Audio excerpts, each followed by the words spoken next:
নমস্কার বন্ধুরা, আমি কুশ বলছিলাম। আমি আপনাদের জন্য একটি লাভ স্টোরি ঘটনা নিয়ে চলে এসেছি। যদি ভালো লেগে থাকে তবে কমেন্ট করে আপনাদের মতামত জানাতে ভুলবেন না। আজকের ঘটনায় আমি একটু পরিবর্তন করেছি। নামের জায়গায় কাক এবং ময়ূরের ঘটনা তুলে ধরেছি। যদি ভালো লেগে থাকে তবে প্লিজ কমেন্ট করে যাবেন। আমি দ্বিতীয় পার্টটি আবার তুলে ধরার চেষ্টা করব। চলে যাচ্ছি আজকের ঘটনায়। একটা কাক ভালোবাসত একটি ময়ূরকে। সে প্রায়ই ময়ূরের পিছে পিছে ঘুরে বেড়াত।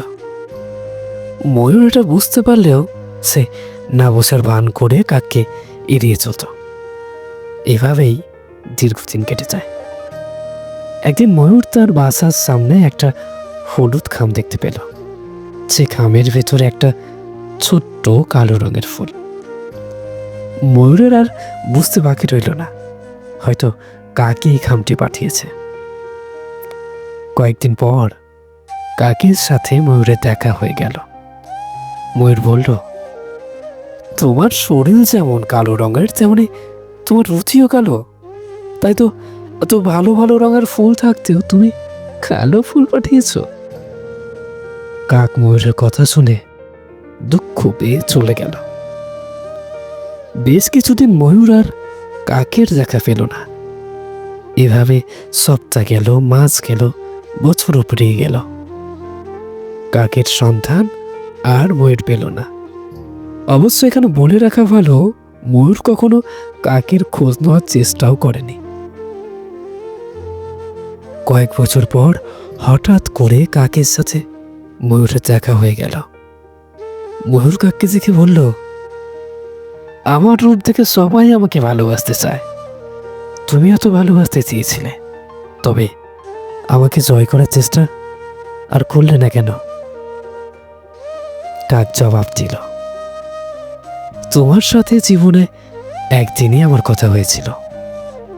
তুমি যতদিন আমার সাথে কথা বলনি ততদিন মনে হয়েছিল ওই সুন্দর রূপের আড়ালে একটা সুন্দর মনও হয়তো লুকিয়ে আছে।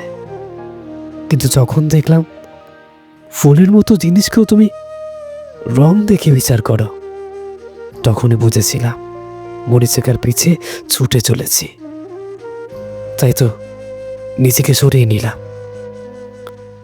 ময়ূর তখন বলল, এখন যদি তোমাকে পেতে চাই তবে কি তুমি আমাকে ভালোবাসবে? কাক বলল, চোখের নেশা কেটে গেছে। চোখের নেশা কেটে গেলে ময়ূরের সৌন্দর্য আর চোখে ধরা পড়ে না। তখন ময়ূরকেও কাকের মতো লাবণ্যহীন মনে হয়। জীবনের আসল বাস্তবতা তখন চোখের সামনে দাম্পত্যমান হয়ে ফুটে উঠল। এই বাস্তবতাই সঠিক পথের দিশা দেখায়। বাস্তবতাকে ভুলে আবেগে আবার গা ভাসালে দিশাহীন নাবিকের মতোই অথই সাগরে ঘুরপাক খাব।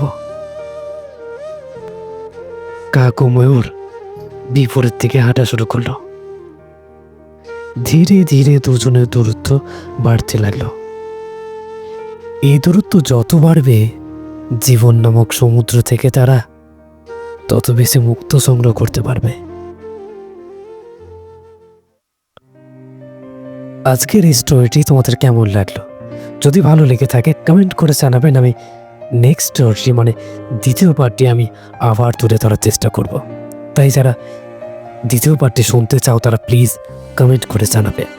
দেখা হচ্ছে খুব শীঘ্রই পরবর্তী স্টোরিতে। ততক্ষণ পর্যন্ত ভালো থাকবেন, সুস্থ থাকবেন, নিজের যত্ন নেবেন। আর হ্যাঁ, ভয়েস অফ কুশ 06 সবাই সাবস্ক্রাইব অথবা ফলো করে যেতে ভুলবেন না। টাটা।